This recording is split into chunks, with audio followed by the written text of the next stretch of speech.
नमस्कार मंडळी.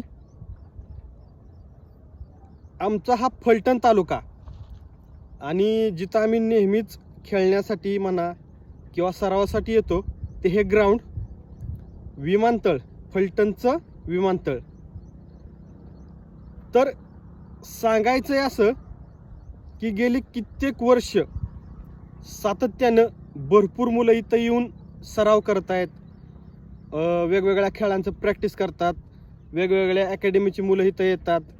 सातत्यानं प्रभात फेरी म्हणलं तरी इकडे येते आणि आपल्या सगळ्यांनाच माहिती आहे की ज्ञानेश्वर माऊलींचं आगमन आपल्या फलटणमधून होतं आणि इथूनच पुढं जातं. तर ते सुद्धा पालखी तळसुद्धा इथंच बनवलं जातं. बाकी आणखीन भरपूर गोष्टी की या विमानतळावरती होतात.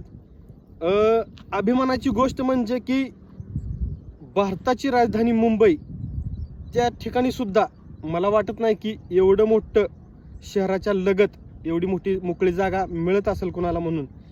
तर हे फलटणचं वैभव आणि आम्हाला सगळ्यांना, सगळ्या स्पोर्टमनला म्हणा किंवा सगळ्यांनाच, वयोवृद्ध माणसांना व्यायामासाठी म्हणा किंवा हर एक माणसासाठी हे जे वैभव मिळालं आहे ते इतकं अभिमानास्पद आहे की सांगू शकत नाही. असं कोणाला मिळत नाही.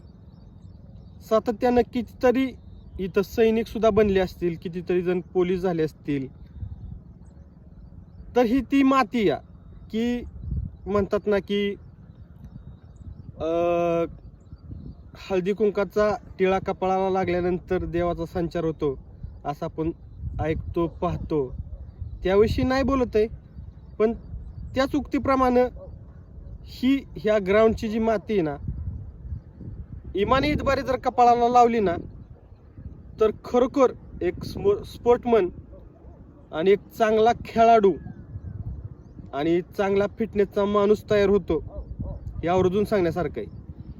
तुम्ही बघा की मुंबईसारख्या ठिकाणी, पुण्यासारख्या ठिकाणी लोक शहरात राहून आवर्जून त्यांचा विकली ऑफ असतो किंवा त्यांच्या मोकळ्या वेळामध्ये काढलेल्या एखाद्या विकेंडच्या सुट्टीमध्ये आवर्जून पहाडावरती जाणं किंवा निसर्गाच्या सानिध्यात जाणं आवर्जून करतात. इथं फलटणच्या ह्या विमानतळानजीकच नाना नानी पार्क आहे. खूप सुंदर मेंटेन केलेलं आहे. सांगण्याचा मुद्दा हा की नैसर्गिक सुद्धा चांगलं वातावरण आहे की जे आवर्जून कोणाच्या वाट्याला येत नाही. इतक्या धकाधकीच्या जीवनामध्ये, इतकं प्रदूषण वातावरणामध्ये असताना ही सुंदर मोकळी हवा, स्वच्छ ऑक्सिजन इथं भेटतो. हे आमचं दौलत आहे, हे आमचं